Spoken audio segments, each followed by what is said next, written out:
don't agree. I don't care what the UN says. I don't care.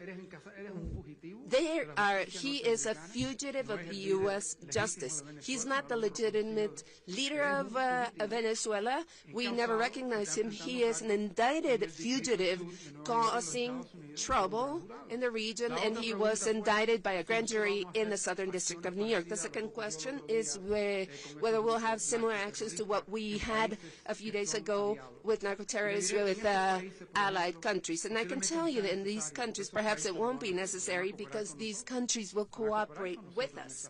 They will be working with us in those actions. For Venezuela, they can't cooperate with us because they're part of terrorism. They're not a government. That is clear. Nicolás Maduro is not a government or a political regime. They are a terrorist organization, an organized crime organization that had taken over a country so that they can become the leaders, so that they can become billionaires. And that is why they were indicted by the courts in the U.S. But with Ecuador and other friendly countries, they're cooperating with us. In Venezuela, there is no legitimate country or cooperation. They are, in fact, involved in.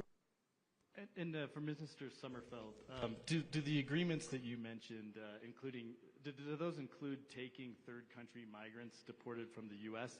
And is Ecuador agreeing to do this in exchange for security aid that Secretary Rubio just announced? Muchas gracias por la pregunta. De hecho, cuando hablamos de cooperación, thank you for your question. When we talk about cooperation among friendly countries, this is a comprehensive cooperation that entail and benefit one country and the other. In this case, in the migration policy of President Trump, these types of agreements as a safe third country are very important for people who are in the process of seeking refuge. The Ecuador will support the U.S. It's symbolic and important for our partner. We will do so in a coordinated fashion by protecting the interests of the Ecuadorian state and given the right that the Ecuadorian state has to reject those that we believe are not positive for our country, and we won't accept their paperwork. So, of course, we will do so because this is important for our partner. As Secretary Rubio just said, we have a broad cooperation framework in several issues. Migration is one of them. President Novoa, the fight against illegal migration is very important because it also is part of transnational organized criminal groups that benefit from the suffering of civilians in the region and in our country. Thank you. Denise Salazar from Visionarias. Good morning, Foreign Minister. In your opinion, how did Marco Rubio receive the explanations received by the ministers that were part of the meeting regarding the conflict between the Ecuadorian state and narco-terrorism? And for you, Secretary of State Rubio, you spoke about the possibility of having a military base installed in Ecuador. Thank you again for your question. How was this information received? Well, it's information that is exchanged every day through our borders, and it is received through diplomatic channels. These meetings where we have a chance to see each other personally, eye to eye, to hear our voices directly, they're so important. This is where you can see that we share values, that there is a good relationship, that we are all focused on the same goals, because the goals that President Noboa stated for his government are very similar to those that President Trump has. We're seeking to fight organized transnational crime, terrorist groups. We want prosperous and economic growth and prosperity and economic growth in our country, fighting irregular migration, and to bring Ecuadorians back to Ecuador so that they have a safe program so that they can be safe in other places in a safe environment. the information that we have received so far by President Noboa himself, through the information that was given to him through the ministers, was very well received, because we have seen different angles of what is happening in Ecuador and what is also shared every day through diplomatic channels. Yes. I didn't see anything new, because we are talking all the time. All the time we're in constant communication through our embassies, and so we're very well aware of everything that happens, and I personally know everything that happens, but it's important to see each other personally. These visits should be seen not just as a visit, but as a signal of how important we believe our relationship with Ecuador is regarding the military base. Ecuador is a sovereign country. If they invite us, we have to be invited. If they invite us, we will consider it. In fact, we had a military base in the past. We were asked to leave, and during Correa's administration, we left. If we're invited to come back, this is strategic. We will study it, see if it makes sense, if it helps us. And if we can help with illegal mining, narco-terrorism, and illegal fishing, which is extremely serious, if we can help with that, we are willing to consider it. This is something that the President and that the Department of Defense will make. But if we are asked to do so, this is an ally and a friend in a strategic location. They are a sovereign country, and they have to invite us to come, and we will take this into consideration. There's nothing in the meetings we haven't discussed in the past, because we're in constant communication through our embassy, through the personal relationships that we have, and I follow the issues very closely, and I've been very familiar with Ecuador for a very long time. These visits are important, though, because I think they signal how much we value our relationship with Ecuador, how important our relationship with Ecuador, and how much we appreciate the cooperation and the cooperative spirit in which we interact. The other question was whether we were considering military bases. Look, Ecuador is a sovereign country. They'd have to invite us. We used to be here. In 2009, we were asked to leave by Correa, who didn't like us very much and I guess wanted to help out the narco-traffickers, and so we left. But if they invite us to return, we will consider it very seriously, because it's a request of an ally in a very strategic part of the world. Muchas gracias. Finalmente, tenemos la So in pregunta de closing, Sean we Tandem have de a AFP. question, Sean Tandem from AFP. Hi, thanks, Secretary Rubio and Madam Foreign Minister.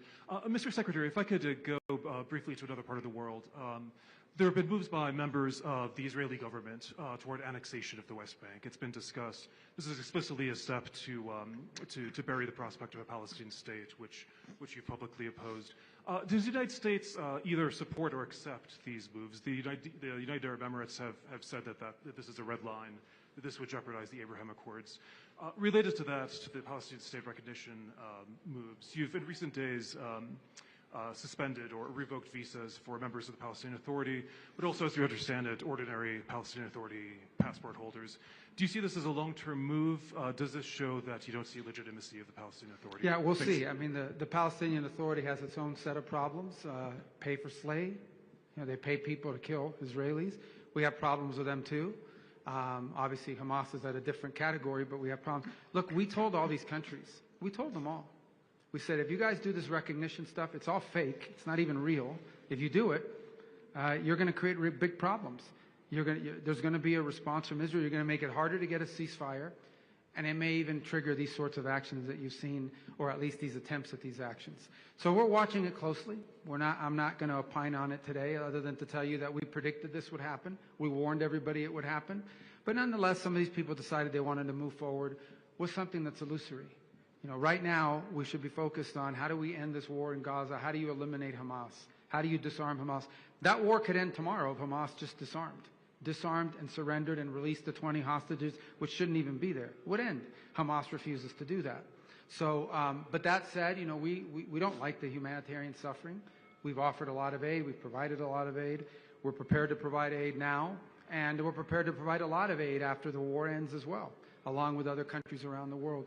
But as far as what you're seeing with the West Bank and the annexation, that's not a final thing. That's something that's being discussed among some elements of Israeli politics. I'm not going to opine on that today. What I am going to tell you is it was wholly predictable. We told all these countries before they went out and they did this, we told them that if they did this, if they went through with this thing, there wasn't going to be a Palestinian state. because that's not the way a Palestinian state is going to happen, because they have a press conference somewhere. And we told them that it would lead to these sort of reciprocal actions, and it would make a ceasefire harder. And by the way, let me tell you something. The day that the French announced their thing, the thing they did, that day, Hamas walked away from the negotiating table. They immediately increased their demands and walked away and stopped negotiating. So we also warned that would happen. And it did. So, but sometimes, these guys don't listen. They do what they're going to do because of their own domestic politics, which is fine. But these are consequences of that.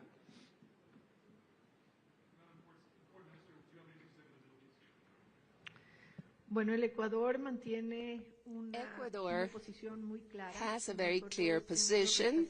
We have rejected terrorist actions caused on October 7th, 2023 in Israel. She said 24. We are against any terrorist act or any action against civilians. On the other hand, Ecuador has supported from day one the position of Israel of returning every single one of the persons that were held as hostages, civilian hostages. We historically recognize two territories, two countries.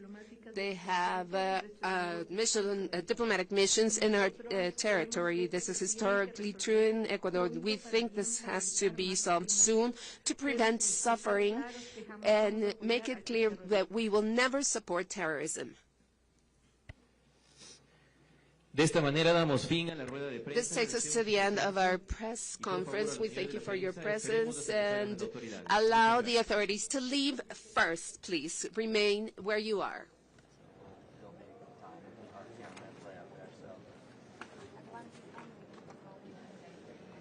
No, I understand. Right now, he's like, it's not going to happen to me anyways.